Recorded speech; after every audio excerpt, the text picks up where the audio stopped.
Hi, I'm Dr. Sheetal Sabharwal, consultant obstetrician and gynecologist.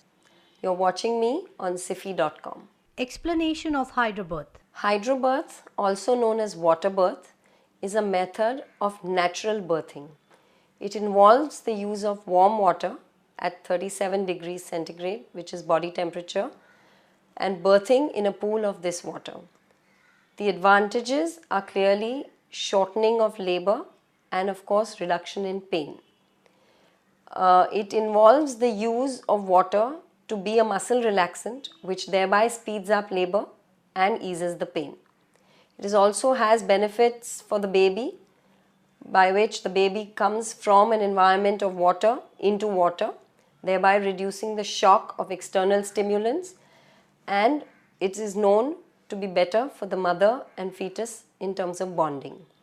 Children born in water are proved to be much calmer, less fearful, and as healthy as babies born in normal circumstances. A few advantages and disadvantages of hydrobirth.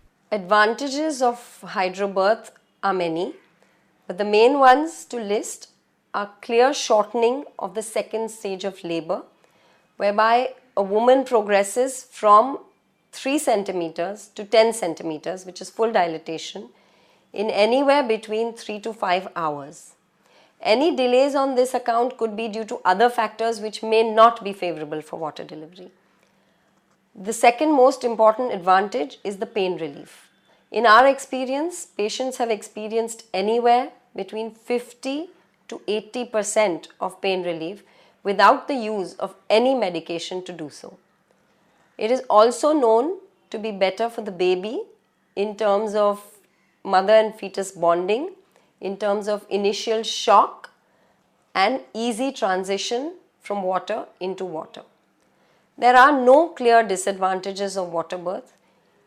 The disadvantages of water birth would probably be the same as the disadvantages of natural birth. Factors contributing to high-risk pregnancy. High-risk pregnancies are usually pregnancies which involve complications which can be attributed by medical complications in pregnancy or that related to mother or fetus's health. Direct high-risk pregnancies involve elderly age of the mother, that is usually above 40 years. Medical complications of pregnancy like high blood pressure, diabetes, severe anemia or malnutrition.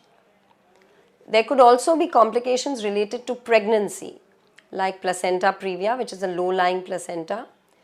There could be illnesses which are acute like fevers, like malaria or dengue, which happen during the course of pregnancy.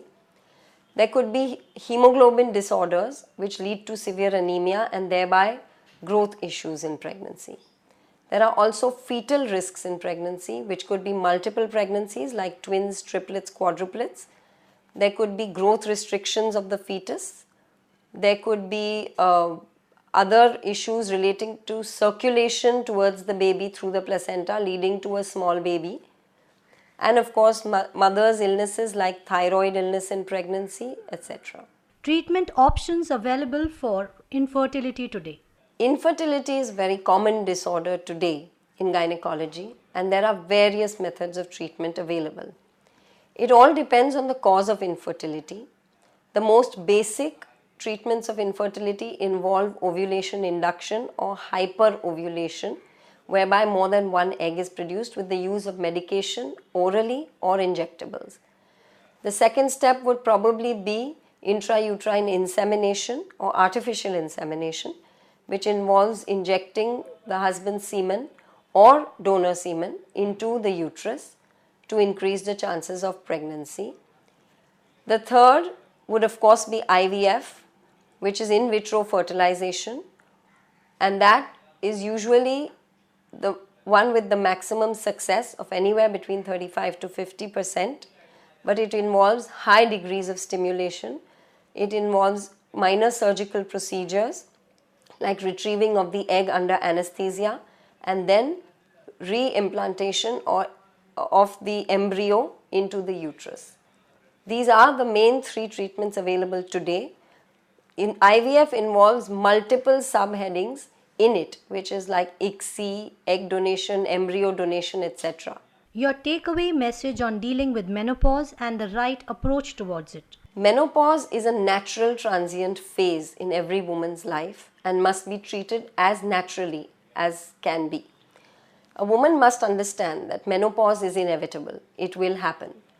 There are varying degrees of discomforts that a woman may or may not experience when she goes through the process of menopause. To name a few, these would be depression, hot flushes, maybe decreased libido and decreased sexual activity, bone health, and of course medical disorders like high blood pressure, diabetes, and heart disease. The best way to deal with these complications is to lead a healthier lifestyle, regular exercise, healthy nutrition, and a great frame of mind where you will accept the changes happening to you with awareness and the right information. Sometimes, however, the symptoms can be a little more distressing and medical intervention may be required. It is best to seek medical help in order to correct these complications at the right time rather than waiting for when things have progressed to a time where you find it difficult to recover without the use of heavy dosage of hormone and medication.